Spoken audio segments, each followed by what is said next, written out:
when you're working in a field that involves computer sciences like programming, networking, or information technology, it's important that you are capable of being able to convert numbering systems. So take a value in one numbering system and convert it to the comparable value in another numbering system. So what I'm going to be demonstrating to you in this tutorial is how to convert a decimal number into a binary number. We do this by using this table that you see here on the screen. It's an 8-column table that also has 3 rows. And in the first row, we're going to place the powers of 2. So I'm going to start in the far right-hand column there, column number 8. And I'm going to just put in 2 to the 0 power. Then I'll move over to the next column, put in 2 to the first power. Then 2 to the second power. 2 to the third power. 2 to the fourth power, 2 to the fifth, 2 to the sixth, and then 2 to the seventh power. So this table is going to represent 8 bits or an octet of an IP address or a subnet mask. Remember, an octet is a grouping of 8 bits.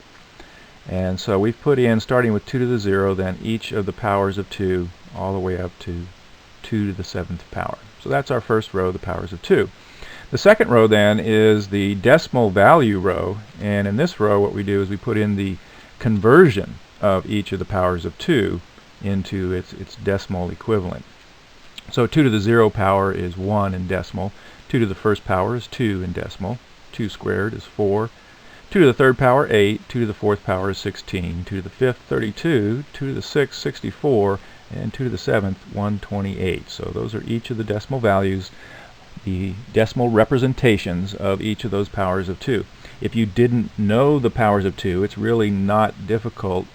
If you look at how this works, the decimal row starting on the far right-hand column, column number 8, as long as you can remember that that is the value 1, 2 to the 0 power is the number 1, then as you move to the left, you just simply double that number each time. So 2 is twice as much as 1, 4 twice as much as 2, 8 twice as much as 4, etc., etc.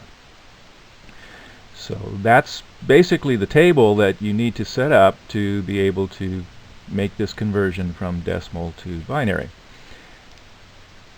Now, the decimal number that I'm going to select for our demonstration here is the number 255. This is a number that's commonly found in subnet addresses, so I think it's a good idea for you to see what that looks like in its binary version. And we're going to put the binary version, or the binary information, the ones and the zeros, into the last row.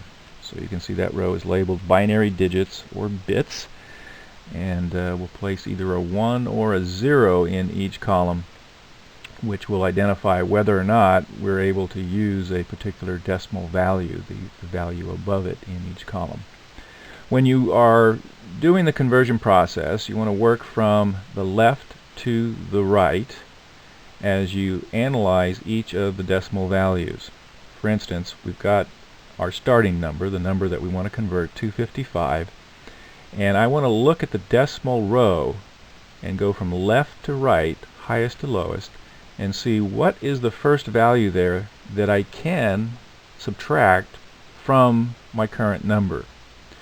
So when we look at 128, that is less than 255, so obviously we can subtract that from 255. Now, to indicate that I can subtract 128 from 255, then I put a digit, a value of 1, into the column underneath of 128. So that's the binary representation that says that I am able to take or subtract 128 from 255. Then I do the math. I subtract that 128 from 255, come up with the remainder of 127. Now I'll repeat that process for each of the times that we end up with a remainder until we get to a remainder of 0. So now my current value is 127. I want to look again at the decimal value row and see what is the highest number, working from left to right, that I can use and be able to subtract from 127. Of course, that number is the number 64.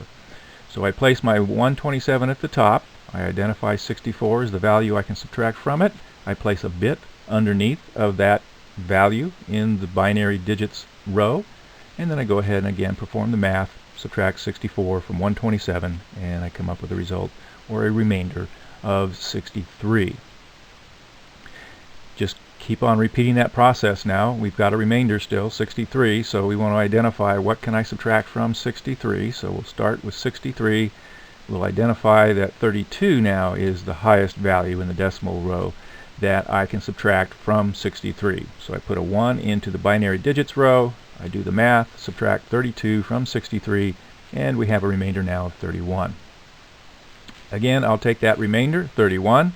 I'll look and see which is the highest value I can subtract from it. It's 16. I'll go ahead and put a 1 in the binary digits row, and then do the math, subtract 16 from 31, and I get a remainder of 15. Take that remainder, 15, identify which is the next value I can subtract from it, and of course that's 8. We'll put a bit then in the 8 column in the binary digits row, and then do the math, subtract 8 from 15, and end up with a remainder of 7. So what can we subtract from 7? The highest number in the decimal row would be 4. We'll indicate that we're using 4 by putting a 1 in the column underneath of 4. Then do the math, subtract 4 from 7, get our remainder of 3. Take that remainder, figure out which value in the decimal row I can subtract from it. Of course that's 2. We'll indicate we're using the 2 with a 1 bit in the binary digits row under the column of 2, and then finish off the mathematical process here of 2 being subtracted from 3 and receiving a remainder of 1. We take that remainder of 1 again. We can see that 1 now is the value that we can subtract from it. And no other values in that decimal row could be subtracted from 1. So we'll go ahead and put a bit, turn on the bit there, put in a 1 for the binary digit to represent that we're using the decimal value 1, and go ahead and subtract it from our 1. Now we come up with a remainder of 0, so now we have completed the process.